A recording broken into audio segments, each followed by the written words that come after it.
Welcome to another installment of SmorgShow Theater, the program that is designed to deliver both thrills and chills.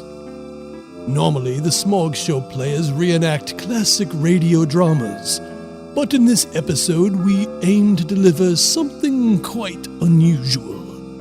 This time, we present to you a radio adaptation of Rope, a 1948 American psychological crime thriller directed by Alfred Hitchcock, based on the 1928 play of the same name by Patrick Hamilton.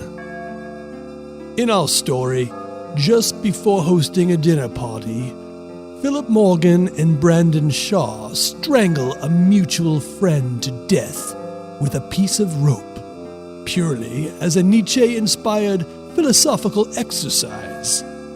Hiding the body in a chest upon which they can arrange a buffet dinner, the pair welcome their guests, including the victim's oblivious fiancé and the college professor whose lectures inadvertently inspired the killing. So sit back, grab a cocktail, and enjoy our performance of Rope.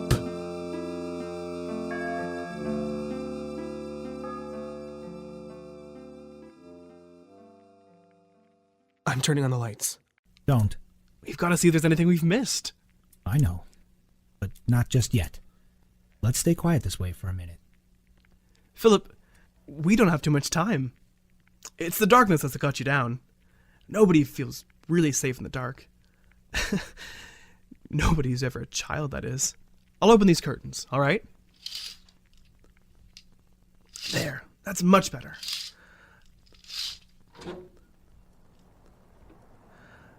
What a lovely evening. Pity we couldn't have done it with the curtains open in the bright sunlight. Well, we can't have everything, can we? We did do it in the daytime. Are you all right now, Philip? Yes. Good. You better put these gloves away.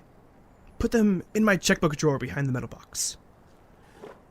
You know, this glass is a museum piece now. We really should preserve it for posterity. Except it's such good crystal, and I'd hate to break up the set. Out of this glass, David Kentley had his last drink. It should have been ginger ale or even beer. It was out of character for David to drink anything as corrupt as whiskey. Out of character for him to be murdered, too. Yes, wasn't it? Good Americans usually die young on the battlefield, don't they? Well, the Davids of this world merely occupy space, which is why he was the perfect victim for the perfect murder. Of course, he was a Harvard undergraduate. That might make it justifiable homicide. He's dead, and we've killed him. But he's still here, inside this trunk. And in less than 8 hours, he'll be resting gently but firmly at the bottom of a lake. Meanwhile, he's here. Philip, what are you doing? The trunk. It's not locked. All the better. It's more dangerous. Anyway, this lock's too old. It won't work. I wish it would. I wish we had him out of here. I wish it were somebody else. It's a trifle late for that, don't you think? Whom would have you preferred? Kenneth? I don't know. I suppose anyone was as good, or as bad as any other. You, perhaps. You frighten me. You always have, from that very first day in prep school. Part of your charm, I suppose. I'm only kidding, Brandon. I obviously can't take it as well as you, so I'm turning on you a little. That's rather foolish, isn't it? Yes, very. May I have a drink now? By all means, this is an occasion. It calls for champagne. Let's bring it out. Champagne? I put some in the icebox. When did you put it there? Just before David arrived. You were certain it would come off, weren't you? Of course! You know I never do anything unless I did it perfectly. I've always wished for more artistic talent. Well, murder can be art too. The power to kill can be just as satisfying as the power to create. Philip, do you realize we've actually done it? Exactly as we planned. Not a single infinitesimal thing has gone wrong. It was perfect. Yes. Immaculate murder! We've killed for the sake of danger and for the sake of killing. And we're alive. Truly and wonderfully alive, Philip. Even the champagne isn't equal to us or the occasion. I'll take it, though. You aren't frightened anymore, are you? You can't really have fear. Neither of us can. That's the difference between us and the ordinary man, Philip. They talk about committing the perfect crime, but nobody does it. Nobody commits a murder just for the experiment of committing it. Nobody except us. You're not frightened anymore, are you, Philip? No. Not even of me? No. That's good. You just astound me. As always. That's even better. Let's drink to David, of course. Brandon, how did you feel When? during it? I don't know, really. I don't remember feeling very much of anything. Even while tightening the rope around his neck until his body went limp. And then I knew it was over.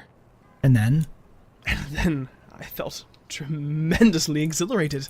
How did you feel? Oh,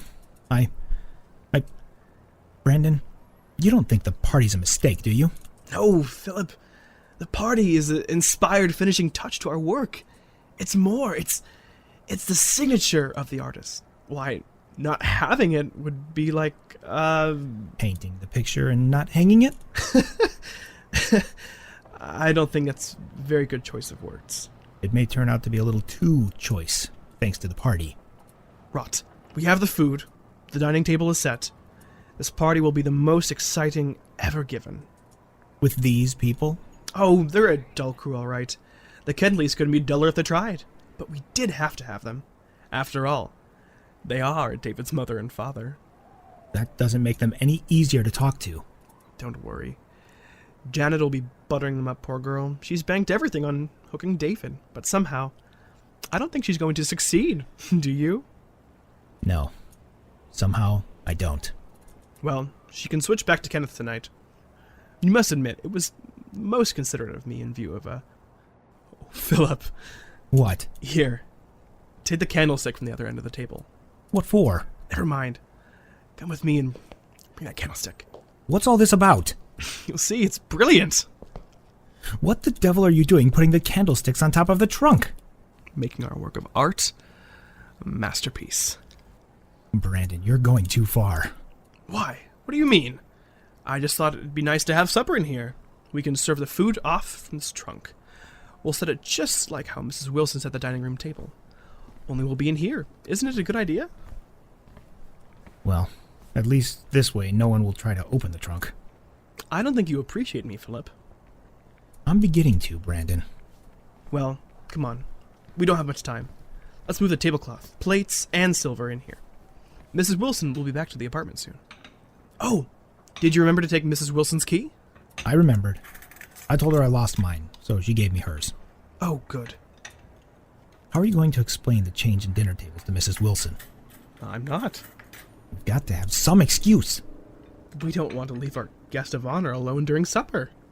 We've got to have an excuse. For the others. All right, let me think then. Really, you get much too upset too easily, Philip. We have a very simple excuse. Right here, these books. After all, old Mr. Kentley is coming mainly to look at these books. What could be better than to have them laid out neatly on the dining room table instead of the trunk, where the poor man can easily get at them? Considerate, aren't we? Hello? Oh, of course. Philip, you start laying out the books on the dining room table. Who is it? Mrs. Wilson. Brandon? Brandon! What the devil? Don't you have any more sense than to... Why are you staring at the trunk? What is it? The rope. It's hanging out of the trunk. Well, go on, yank it out. Can't. If Mrs. Wilson were here, she'd yank it out for you. A stupid display like that in front of someone else will be just as good as a confession. Take these plates and get a hold of yourself. If you had let me keep the light on before as I had wanted, I would have seen it hanging out. All right, you're perfect. We have to be, Philip. We agreed there was only one crime we could commit. The crime of making a mistake. Being weak is a mistake. Because it's being human? Because it's being ordinary. I wouldn't let either of us stoop to...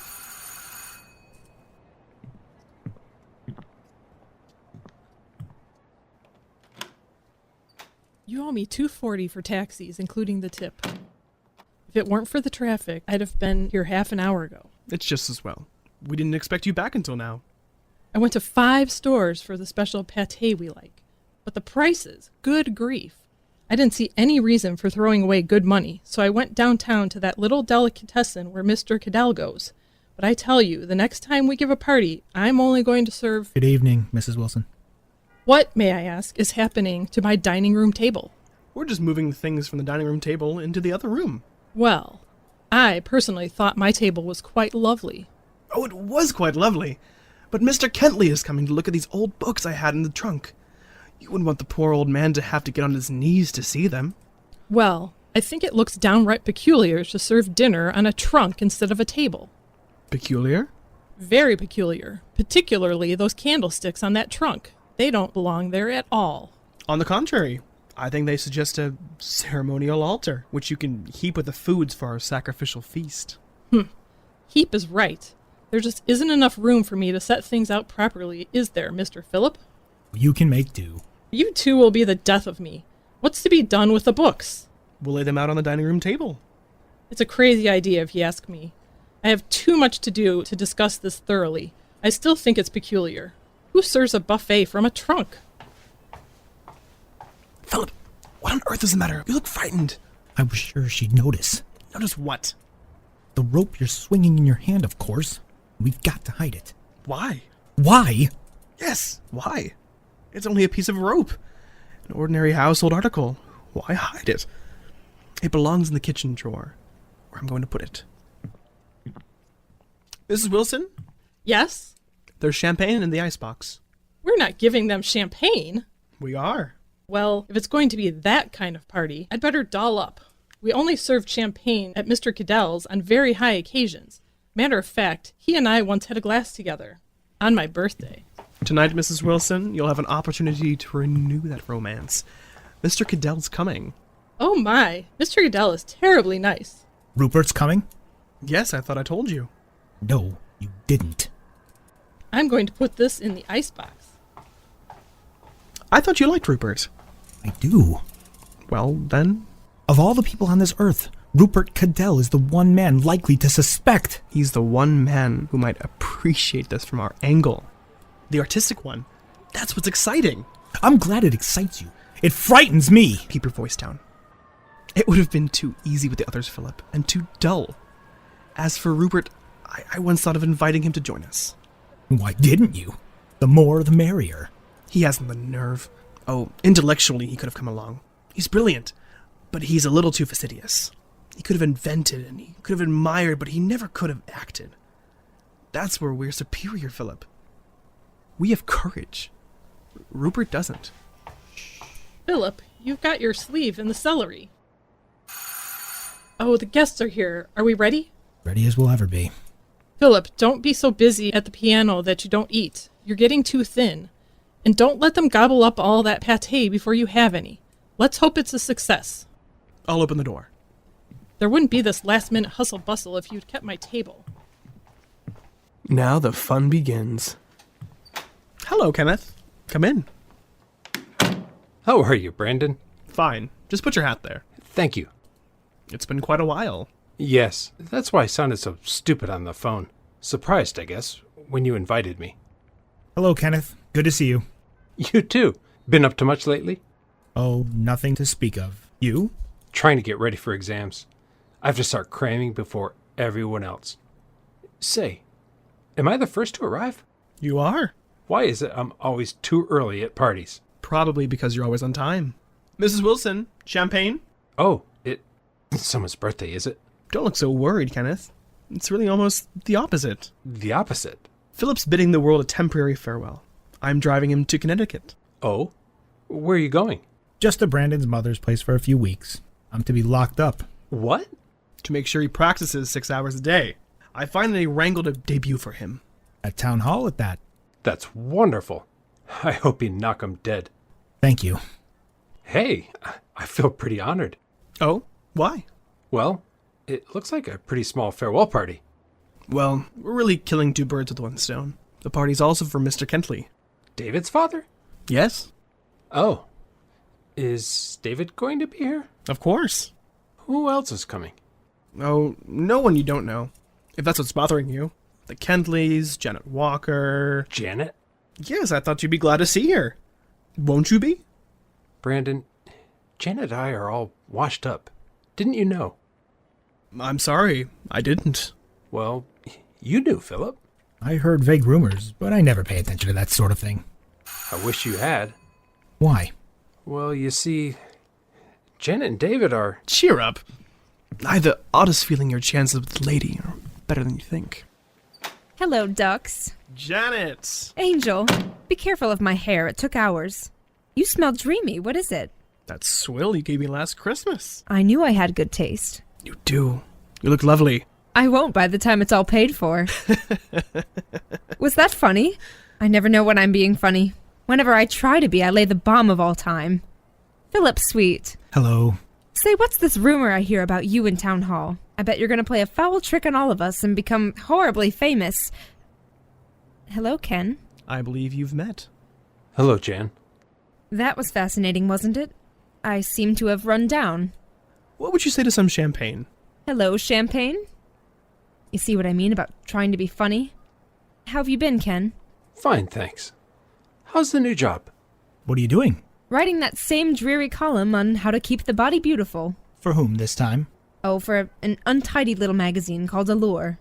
Thanks a lot, Brandon. Say, Brandon, isn't that painting new?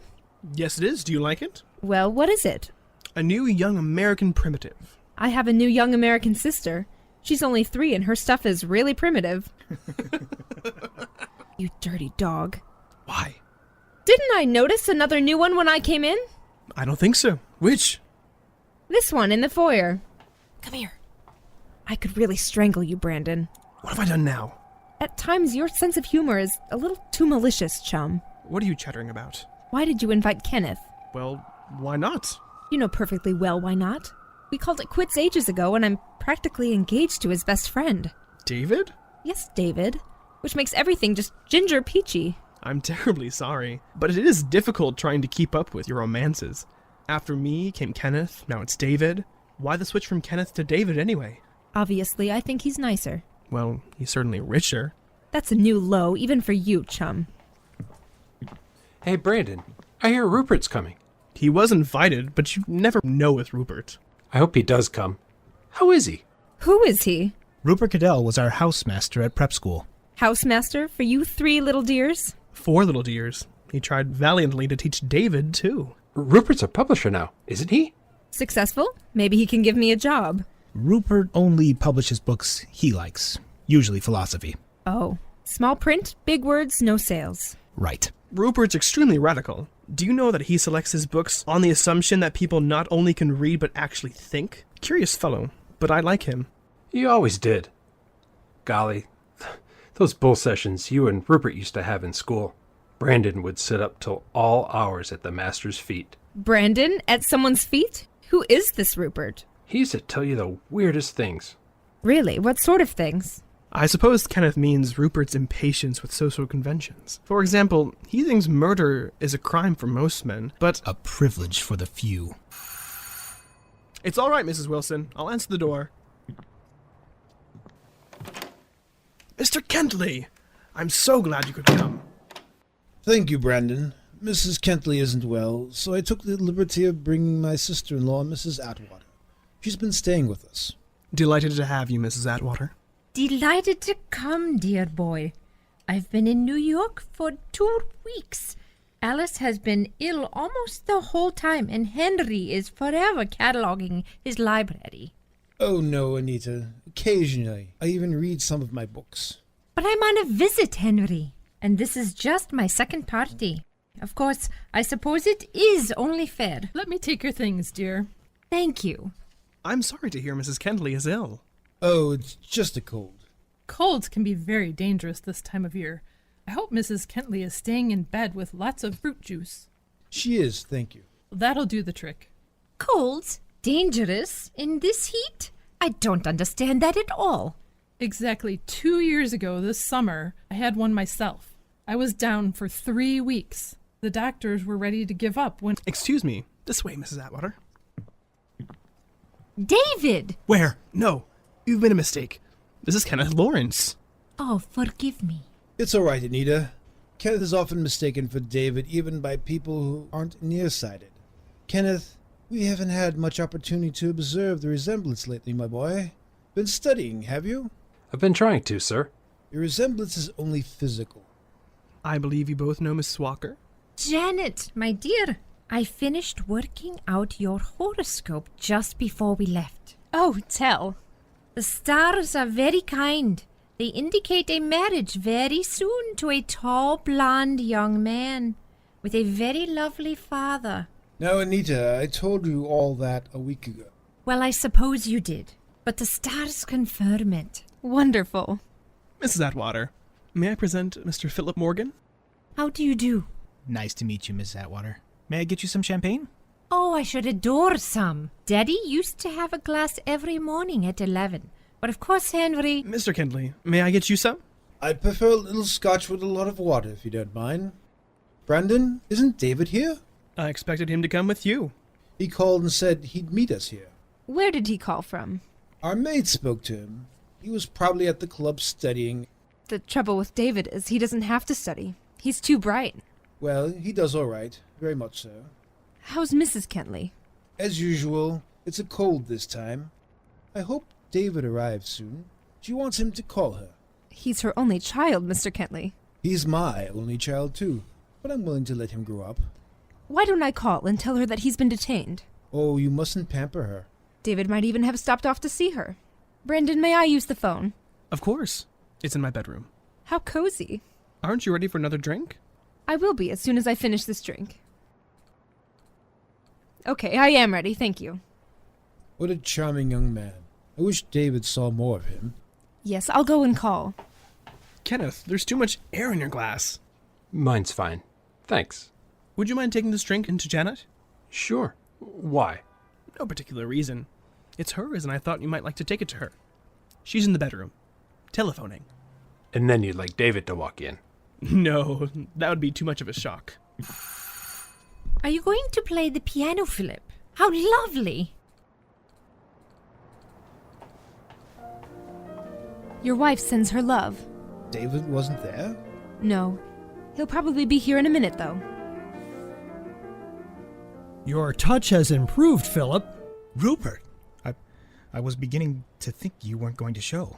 You know me better than that. Mrs. Atwater, may I present Mr. Rupert Cadell?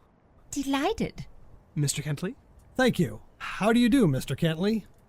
Rupert Cadell, the housemaster at Somerville?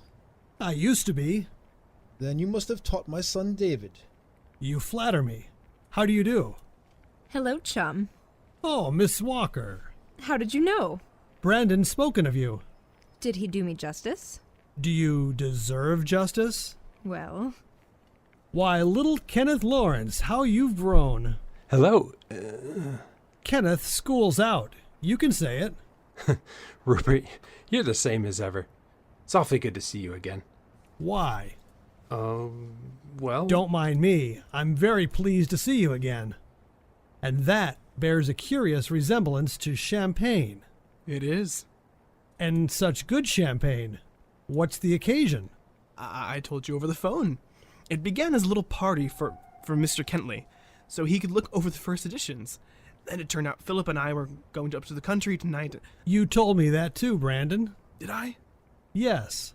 Well, I thought I'd make it a farewell for Philip. Therefore, champagne. Yes. I see. Well, it's true. You always did stutter when you were excited. I guess I'm always excited when I give a party. Really? Mr. Cadell, Mrs. Wilson. I got that special pate you like. I don't like it anymore.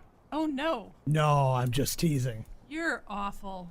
Thank you. You'd better get along with the carving of the chicken. They will be ready to eat in 2 shakes. Oh, Mr. Brandon, I found it.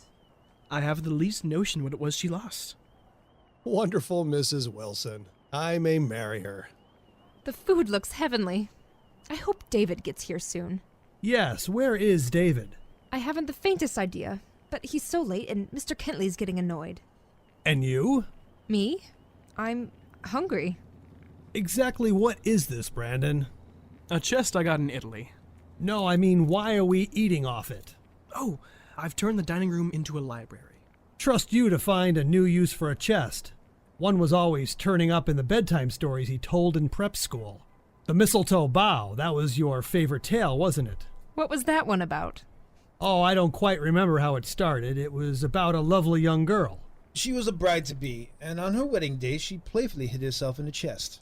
Yes, that's right. Unfortunately, it had a spring lock. 50 years later, they found her skeleton in the trunk. I don't think I'll get that playful. Would you all please help yourselves to the food? Talking of skeletons, have you seen that new thing at the Strand? Yes, I adored it. Did you? Good. I didn't like that new girl much. Definitely Scorpio. No, I didn't like her either. Oh, but her clothes were fabulous. Simply divine. Absolute heaven. I must see it. Of course, the man I have a passion for is James Mason. Is he good? Absolutely terrific. So attractively sinister. Taurus the bull, you know. Very obstinate. Really? But I have a confession to make. Do you know, I think I like Mason as much as Errol Flynn. I'll take Cary Grant myself. Ooh, so will I. Capricorn the goat. He leaps divine. So much oomph. Oh, yes. Oh, absolutely. He was thrilling with Bergman. What was it called? Something of the something. No, that's the other one. This was just plain something. You know, it was sort of... You know. It's right on the tip of my tongue. Mine too. It was just plain something, I'm sure. I adored it. And Bergman. Well, she's the Virgo type. Like all these, you know. Oh, I think she's lovely. I once went to the movies. I saw Mary Pickford.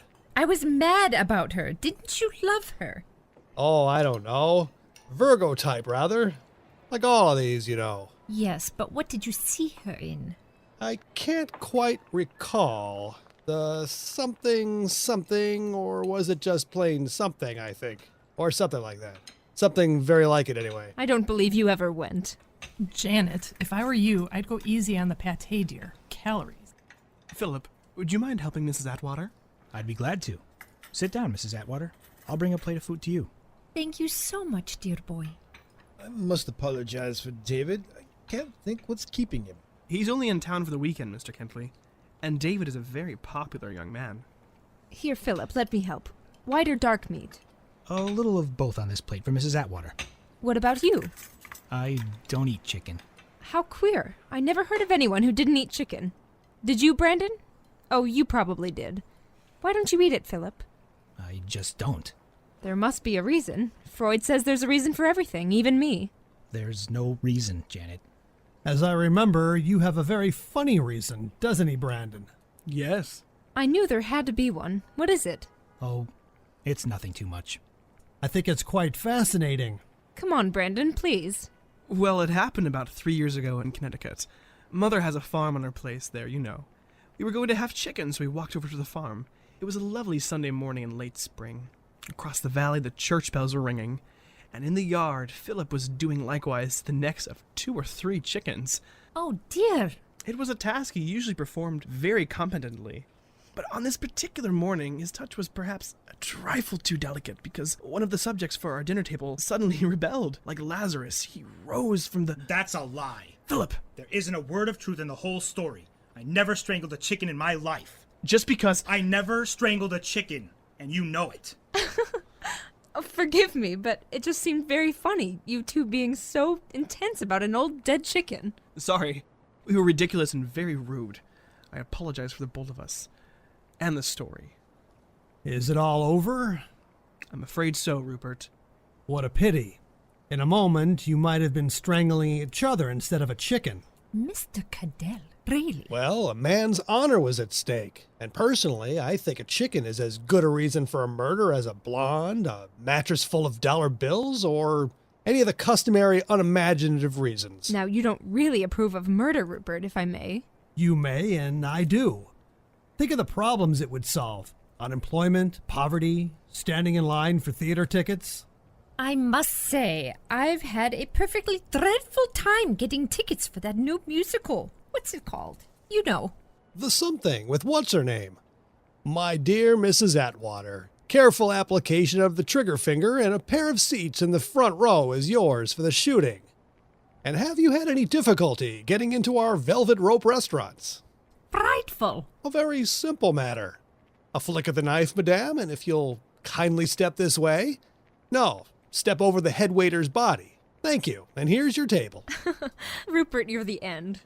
There's a hotel clerk I could cheerfully flick a knife at. Sorry, knives may not be used on hotel employees. They are in the death by slow torture category, along with bird lovers, small children, and tap dancers. Landlords, of course, are quite another matter. You seeking an apartment? Call on our Miss Sashwaite of the Blunt Instrument Department. What a divine idea. If it suits your purpose merely. But wait, then we'd all be murdering each other. Oh no, after all, murder is, or should be, an art. Not one of the 7 lively, perhaps, but an art nevertheless. As such, the privilege of committing it should be reserved for those few who are really superior individuals. And the victims, inferior beings whose lives are unimportant anyway. Obviously. Mind you, I don't hold with the extremists who feel there should be open season for murder all year round.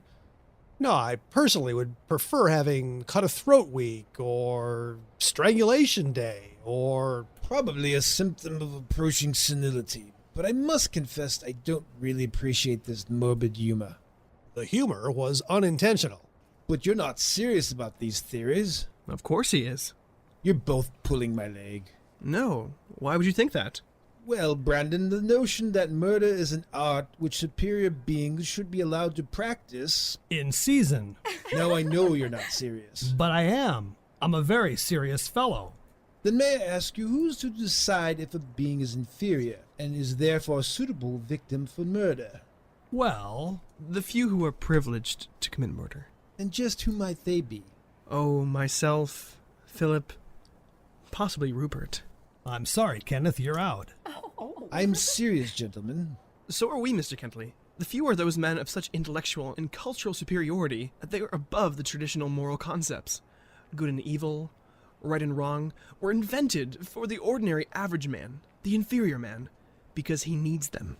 So you agree with Nietzsche and his theory of the Superman? Yes, I do. So did Hitler. Hitler was a paranoid savage. His supermen, all fascist supermen, were brainless murderers. I'd hang any who were left. But then I'd hang them first for being stupid. I'd hang all incompetents and fools. There are far too many in the world. Well, perhaps you should hang me, Brandon, because I am so stupid that I cannot tell if you're serious or not. In any case, I would rather not hear any more of your, forgive me, contempt for humanity and for the standards of a world that I believe is civilized. Civilized? Yes. Perhaps what is called civilization is hypocrisy. Perhaps. I'm sure Rupert, fortunately, has the intelligence Gentlemen, and imagination really, to... Please, Brandon, I think we've had just about enough. Philip, where did you put those books you set out for Mr. Kentley? I'd like to see them myself, if I may. Of course. They're in the dining room. Mr. Kentley, wouldn't you like to see the books now? I apologize, Mr. Kentley, sir. I'm afraid I let myself get carried away. That's quite all right, my boy. I think it's a good collection of first editions, I mean. Yes, I'd like to see them. May I use the telephone first? I'd like to call my wife. She may have some word of David. Of course, it's this way. Brandon, Yes? you are pushing your point rather hard. You aren't planning to do away with a few inferiors by any chance? I'm a creature of whim. Who knows? Mrs. Atwater, wouldn't you like to see the books? Oh, indeed, yes. I'd love to. Do you know, when I was a girl, I used to read quite a bit. Oh, we all do strange things in our childhood. Oh, Kenneth, why don't you switch on the radio or play some records? Atmospheric music goes a long way. He's such a sly little devil, isn't he? Bringing us back together with sweet music. Don't let it get to you. He's always doing something like this. I'm going in the other room. To see the books?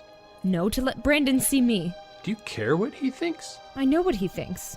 He thinks I threw you over because David has a bigger bank account. Then Why do you go in there? Because I'm embarrassed at being here with you. Oh, Janet. Never thought I could be, did you? Honestly? No. Well, I am, and I don't like it one bit. I should think you'd have the decency to be embarrassed yourself. Why? Well, you threw me over, chum, remember?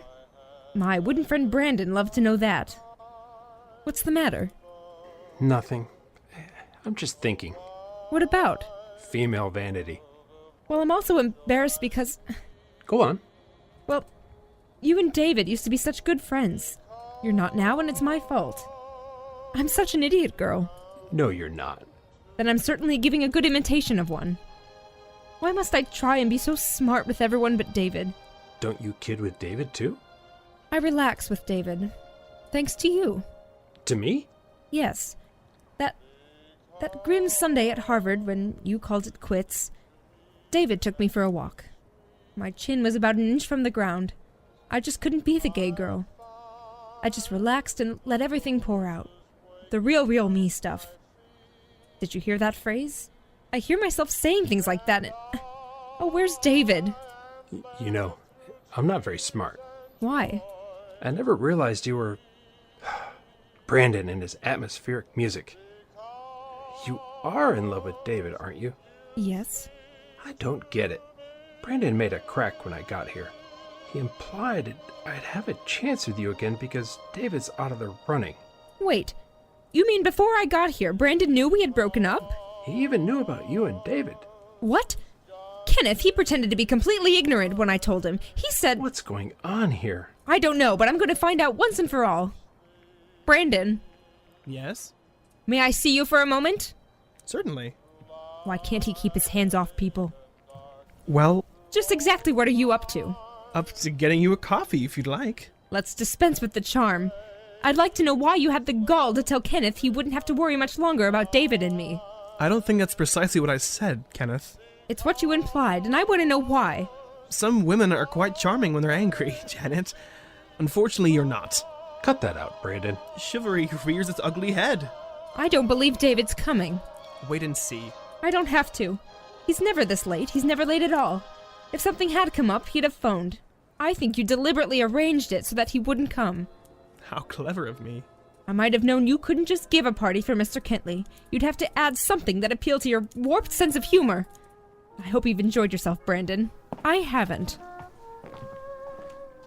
Something gone wrong, Brandon? No, Janet has a talent for being bothersome at times. However, I suppose I'd better... what did you mean, something gone wrong? You always plan your parties so well. It's odd to have anything go wrong. She seems to be missing David.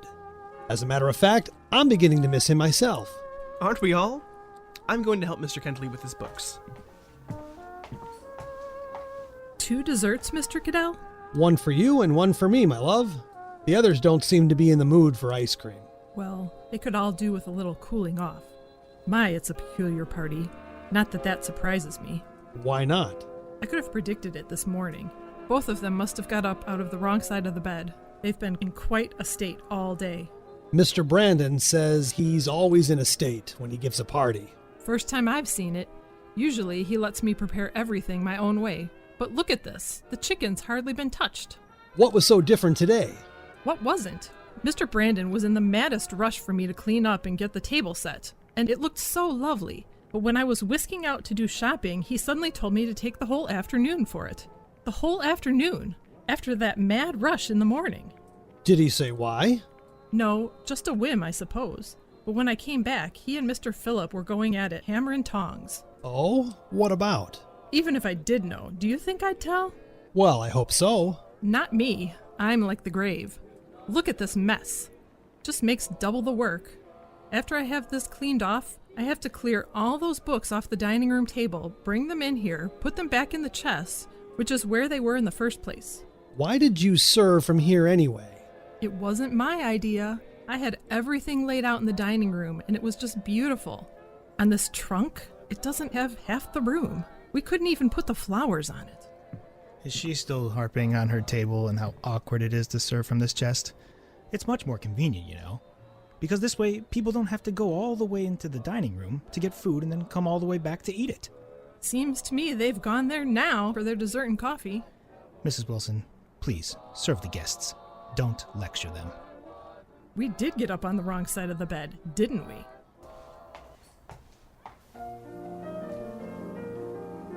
I'm in quite an embarrassing position, Philip. How do you mean? I seem to be the only one having a good time. You and Mrs. Atwater. What's going on, Philip? Would you mind turning that lamp off? Sorry. I don't like the light in my eyes while I'm playing. You know, Philip, I get quite intrigued when people don't answer questions, and quite curious. Did you ask me a question?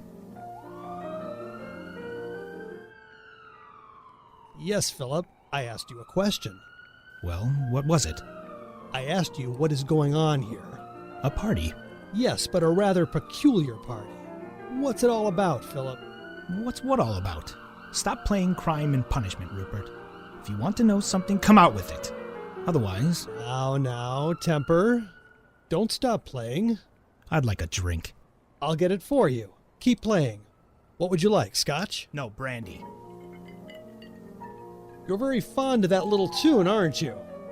You know, I wish I could come straight out with what I want to know. Unfortunately, I don't know anything. I merely suspect. I said... I heard you.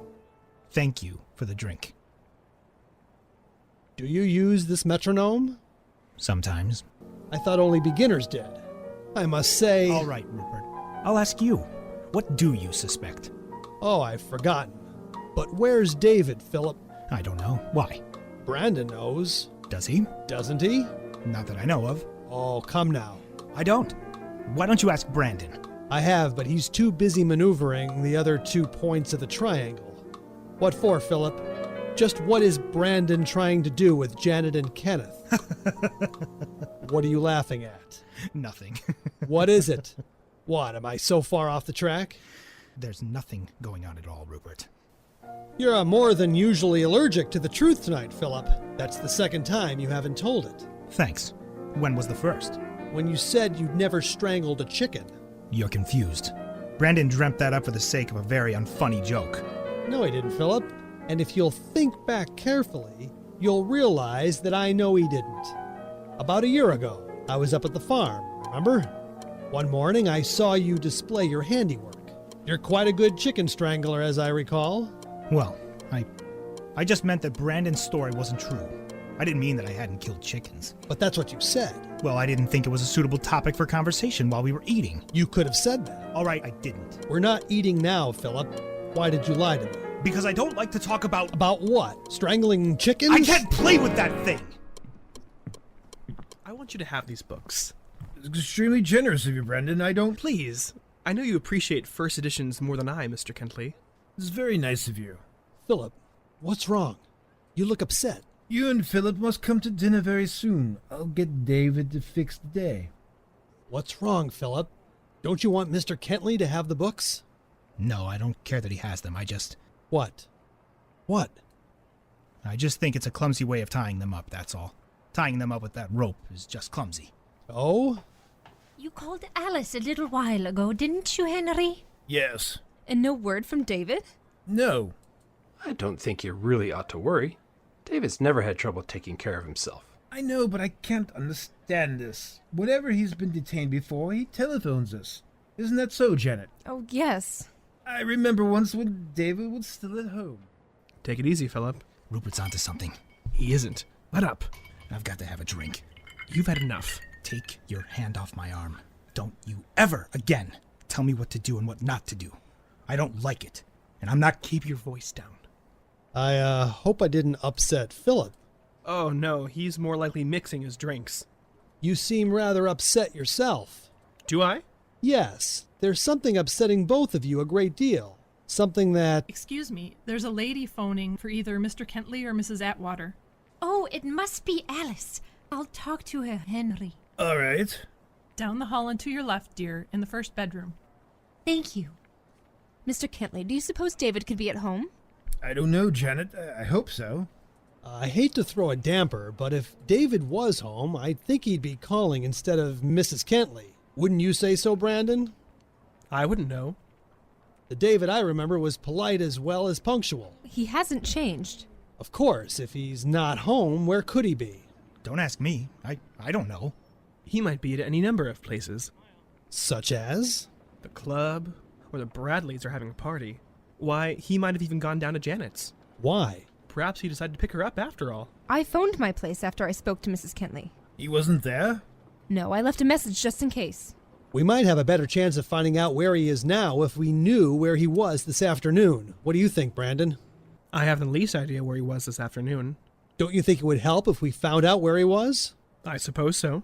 I know Dave was going to the club to play tennis this afternoon, and I know he got there. Why? Because someone phoned from the club with a message that David would meet us here. Do you know who? No. Obviously, David ran into somebody at the club and then changed plans. You weren't there this afternoon, were you, Kenneth? No. I wish I had been. I don't suppose you or Brandon were there, Philip? No. Hardly. We had our hands full getting ready for the party. Oh, there was a lot to be done this afternoon? You know. Yes, I see. You didn't speak to David at all today? No. Why do you ask? I thought he might have called to say he'd be late or something. He didn't. Neither Philip nor I have talked to David since we invited him to the party. That's odd. What do you mean? I thought I heard David on the phone to Philip yesterday morning. Oh, yes, you did. I'd forgotten. Oh? What were you talking about? Did he call about the party? Yes, he wanted to make sure about the time. That was all. Here, Mrs. Wilson, let me help you with putting away those books into the trunk. Thank you, Mr. Cadell. Could you open the trunk for me? That's all right, Mrs. Wilson. You can put the books back when you come to clean in the morning. I didn't have any idea of coming in the morning. I'm afraid you'll have to. Just let the books go for now. Well, all right. Henry, Alice hasn't had a word from David. She's frantic. I'd better talk to her. She hung up. She began to cry so badly. Oh, Henry, I'm worried. What did she say? She's called every place he might be, not once, but several times. And now, Henry, she thinks he may have had an accident. She wants you to call the police. The police? Oh, no, Anita, I don't think that's necessary. David's no longer a child. I'm sure he's quite all right. Brandon, I think I'd better go home. My wife needs me, and this isn't like David. I understand. May I go with you, Mr. Kentley? Thank you, Janet. I'll get your things. Oh, Mr. Kendley, don't forget your books. Oh, yes, thank you. I can't tell you how sorry I am. Would you call me as soon as you hear from David? Yes. I'm sure the dear boy will turn up somehow. Janet, Yes, this is hardly the time, but I'm glad we had that talk. so am I. And David will be too. Good. Well, Kenneth, why don't you come with us? oh, I don't know. Please. Thanks. This coat's yours, Janet? Yes, I'll just carry it. Oh, thanks for the party. I'll get my hat. Oh, going with Janet? Yes. We're all going together. What did I predict? Good night, Mr. Kendley. I hope Mrs. Kendley feels better soon. Thank you. You will call me the moment you hear from David? Yes, I will. Mrs. Atwater, thank you so much for coming. Thank you for letting me come. I'm so sorry we have to leave. Good night. Good night. I'll get your hat, Mr. Cadell. I'm very sorry we had to spoil the evening. You couldn't possibly spoil it, Mr. Kendley. I mean by leaving so early. Good night. Be careful of those stairs, Anita. Mr. Cadell, that hat can't be yours. It's too small. Oh, you're right. Those aren't my initials inside the hat. DK. Good night, Mr. Cadell. Good night. Here's your hat, Mr. Cadell. Thank you, Mrs. Wilson. Oh, you're going too? Yes, I must. Good night. Good night. Oh, may I help you with those books, Mr. Kentley? Thank you for a lovely evening. Good night. It's been charming. Oh, Philip, this party really deserves to go down in history. Well, come on. It's over. It couldn't have gone more beautifully. Yes, it could, without Rupert. But he was brilliant. He helped me say all I wanted to say to those idiots. He gave the party the very touch I predicted. The touch of what? Prying? Snooping? Or just plain pumping? Do you know how busy he was questioning me? About what? Well, what's the difference? You were busy in there arranging that other little touch of yours. What touch? Tying up the books with that rope. Oh, I thought that was wonderful. Didn't you like it? No, Brandon. I didn't like it one bit. You'll ruin everything with your neat little touches. Be quiet. Mrs. Wilson's still here. Determined to get drunk, aren't you? I am drunk. And just as childish as you were before when you called me a liar. You had no business telling that story. Why did you lie anyway? I had to. Have you ever bothered for 1 minute to understand how someone else might feel? I'm not sentimental, if that's what you mean. That's not what I mean. It doesn't matter. Nothing matters except that Mr. Brandon liked the party. Mr. Brandon gave the party. Mr. Brandon had a delightful evening. Well, I had a rotten evening. Keep drinking, you'll have a worse morning. At least if I have a hangover, it will be all mine. You know, Philip, I've been thinking. We deserve a real holiday after it's all over. Where would you like to go? Of course, we should come back here for a few days first. Otherwise, it might look... I've been praying I'd wake up and find we hadn't done it yet. But why? I'm scared to death, Brandon. I think we're going to get caught. Oh, there's not a chance. Well, there was, but not anymore. Why, we're is that you, Mrs. Wilson? Yes, I'm leaving now. I'll need a key to get in and clean up in the morning. That is, if you're still driving to the farm tonight. Oh, we're driving up all right. Oh, that's good. You don't look too well, either one of you. Here's the key. Thank you. Of course, I could do with the rest myself, but I want both of you to come back in tip-top shape. We will. Well, I'm off. Enjoy yourselves. Don't forget to write, and mind your P's and Q's. Who are you calling? Only the garage. Hello? This is Mr. Brandon Shaw. Would you send my car around, please? Yes. Right away. Thank you. We'd better draw the curtains before we open that trunk. Who's that, Brandon? Probably the garage man. Answer it. There hasn't been time for him to get here. Then maybe Mrs. Wilson forgot something. Answer it. Brandon, couldn't we pretend we're not home? With all these lights on? Answer it, Philip. Who is it? Brandon, it's Rupert. What? He wants to come up. He says he left his cigarette case here. Well, let him come. You know he's lying. He's caught on. Shut up and get back to the phone. I won't. Get back to that phone. Brandon, I can't. You've got to. No, he knows. Shut up! Rupert? Come on up. No, of course not. He's just a little tight. No, but we'll find it in no time. Right. Philip, listen to me. Rupert's on his way up now, and you've got to pull yourself together. Philip, do you hear me? Come on, have another drink if you must, but get a hold of yourself and keep your mouth shut. It'll be over in 5 minutes. I don't know how much, if anything, Rupert knows, but I promise you he'll be out of here in 5 minutes, one way or the other. Philip, for those 5 minutes, you've got to pull yourself together. Brandon. Now look! I'm not going to get caught because of you or anyone else. No one is going to get in my way now. Brandon, is that gun loaded? Is it? Shh. Sorry to bother you, Brandon. It's no bother. Come in. I knew you were leaving tonight. I didn't want to be left without my cigarette case. Hello, Philip. Hello. I didn't mean to alarm you before. You didn't alarm him. I'm afraid Philip's a little antisocial tonight. Oh? I thought perhaps... Any idea where you left the case? No, not at all. Completely unlike me to forget it, isn't it? I suppose a psychoanalyst would say that I really didn't forget it at all. I unconsciously left it because I wanted to come back. But, why should I want to come back? Yes, why? For the pleasure of our company, or another drink. That's a good idea. May I have one for the road? Of course. A short one? No, I'd prefer a long one, if you don't mind. Not at all. Philip, will you fix Rupert a drink? Now, let me see. The last I remember having the case was when I was there. I was just going to open the chest for Mrs. Wilson when you came over, Brandon. But then what? I think I, wonder where it could be. Oh, well, here it is, right where I left it. Say, what do you know? Gentlemen, I beg your pardon. I'm very sorry. Well, may I have that drink anyway? Of course. You really don't mind? No. Why should we? Well, you might be What? tired. You're sure it's all right? He said you could have it.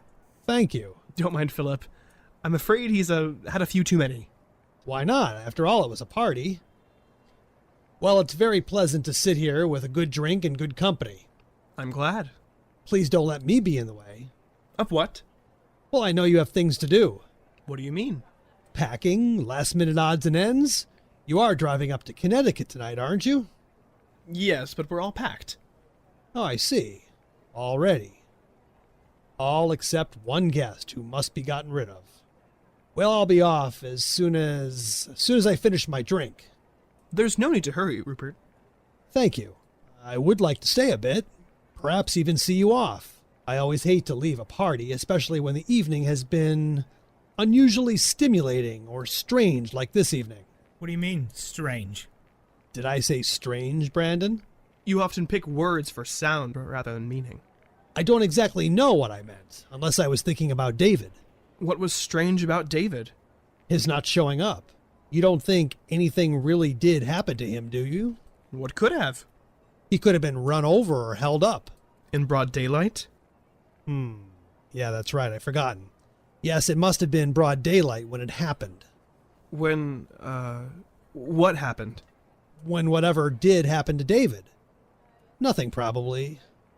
Still, where is he? What's your theory? Mine? I was considering Janet's for the moment. Oh? I didn't know she had one. Yes, you do. I couldn't help overhearing Janet.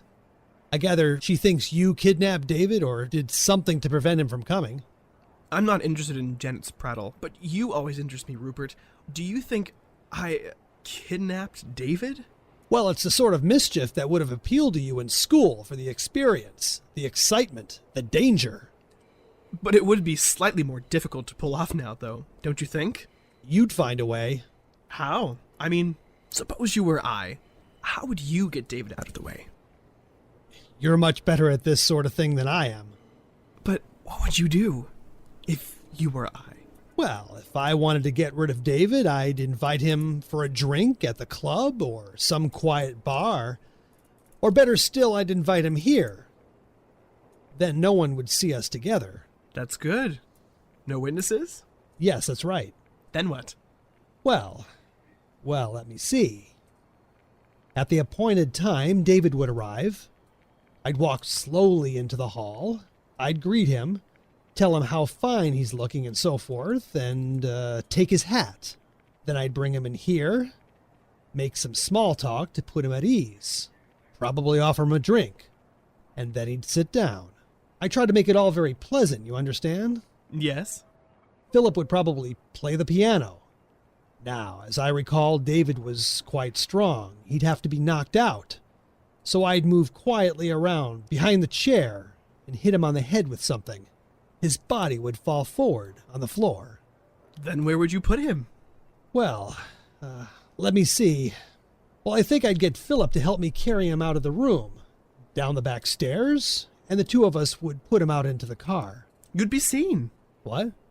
You said yourself that if anything did happen, it must have happened in broad daylight. Oh, that's right. I'd forgotten. That means I'd have to find some place to hide the body until dark. Yes, you would. But where, Rupert? Yes. Yes, where? Cat and mouse, cat and mouse. Philip! Only which is the cat and which is the mouse? That's enough of that. Mind your own business. That's enough, Philip! I told you before, mind your own business! It really isn't any of my business. I'm not his keeper. With him in this condition, though, there doesn't seem to be much point in your staying, Rupert. That is, unless you came back to find something besides your cigarette case. You mean, for example, to find if you really got rid of David? Yes, that's what I mean. Oh, you're as romantic as Janet. I don't think for a moment that you kidnapped David. Oh, I will admit Janet put the notion in my head, but I never would have mentioned it if it weren't that you seem to be carrying fear of discovery in your pocket. What? That's a gun you've got there in your pocket, isn't it? That teased my suspicions more than anything else, and to tell you the truth, really scares me a little. I'm terribly sorry, Rupert. I don't blame you, but, well, here. You can relax. I have to take it up to the country. There have been several burglaries, and Mother's a bit on edge. Finish there, Philip? Philip, did you hear what Rupert said about the gun? It's odd the way one can pyramid simple facts into wild fantasies, isn't it? We all do, don't we, Philip? Yeah. Particularly after a few drinks. How was your drink, Rupert? I think I'll be running along. Philip, you'll feel much better once you get out into the open air. I don't think there will be much traffic, and we ought to make good time. It's a lovely night, and you'll be driving up in good weather. I almost wish I were going with you. It might be rather exciting. Driving at night always is, but driving with you and Philip now might have an additional element of suspense. You were right, Philip. Those books were tied clumsily. The rope. He's got it. He's got the rope! Philip? He knows. All right, Philip. Easy. I'll take care of it. No, you won't. I'd just as soon kill you as kill him. Sooner! Philip, put that gun down. This is what you wanted. Somebody else to know. Somebody else to see how brilliant you are, just like in school. I told you he'd find out, but oh no! You had to have him here. And now we're done for! Shut up! Put that gun down! You made me do it. And I hate the both of you for it. I was... Give me the gun.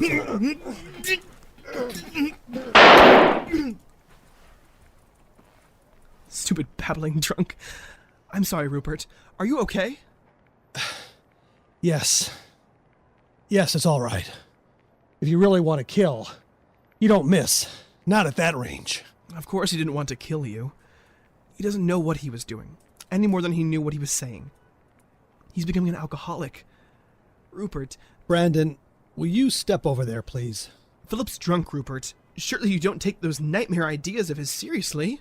Brandon, I'm tired. And in a way, I'm frightened too. But I don't want to fence anymore. What are you going to do? I don't want to, but I'm gonna look inside that chest. Are you crazy? I hope so. With all my heart, I hope I'm crazy. Rupert, this has nothing to do with you. I've got to. Don't! I have to look inside that chest. All right! Go ahead and look. I hope you'll like what you see. Oh, no. No. David! Rupert? I couldn't believe it was true. Rupert, please. Please what? Listen to me. Just listen. Let me explain. Explain? Do you think you could explain that? Your friend is dead. Yes, to you. I can because you'll understand. Understand? Rupert, remember the discussion we had before with Mr. Kentley? Remember when we said the lives of inferior beings are unimportant? Remember, we've always said, you and I, that moral concepts of good and evil and right and wrong don't hold for the intellectually superior. You remember, Rupert? Yes, I remember. That's all we've done. That's all Philip and I have done. He and I have lived what you and I have talked. I knew you understand. Because you have to, don't you see? You have to. Brandon, till this very moment, this world and the people in it have always been dark and incomprehensible to me. I've tried to clear my way with logic and superior intellect. And you've thrown my own words right back in my face, Brandon. You were right, too. If nothing else, a man should stand by his words. But you've given my words a meaning that I never dreamed of. And you've tried to twist them into a cold, logical excuse for your ugly murder. Well, they never were that, Brandon, and you can't make them that. There must have been something deep inside you from the very start that let you do this thing. But there's always been something deep inside me that would never let me do it. And would never let me be a party to it now. What do you mean? I mean that tonight you've made me ashamed of every concept I ever had of superior or inferior beings. But I thank you for that shame. Because now I know that we are each of us a separate human being, with the right to live and work and think as individuals, but with an obligation to the society we live in. By what right do you dare say that there's a superior few to which you belong? By what right do you dare decide that the boy in there was inferior and therefore could be killed? Do you think you are God, Brandon? Is that what you thought when you choked the life out of him? Is that what you thought when you served food from his grave? I don't know what you thought, or what you are, but I know what you've done. You've murdered! You've strangled a fellow human being who could live and love as you never could. And never will again. What are you doing? It's not what I'm going to do. It's what society is going to do. I don't know what that will be. I can guess. And I can help. Why are you opening the window? I'm alerting the police.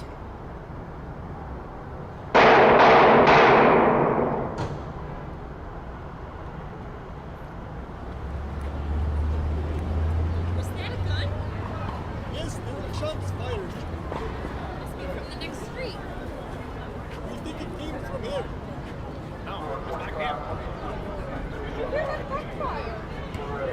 Did someone call the police? Here comes the squad car now!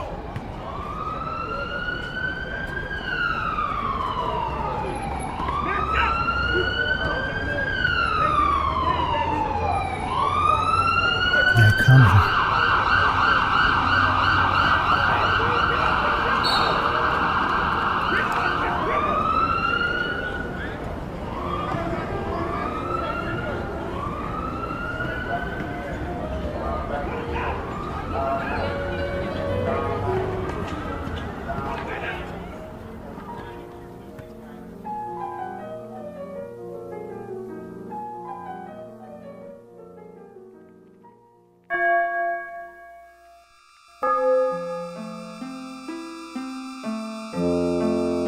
And that concludes tonight's presentation of radio's outstanding theater of thrills. Our performance of Alfred Hitchcock's classic film noir, Rope, starring the SmorgShow players. We hope you enjoyed our program. I'm Orson Smells. Till next time, good evening.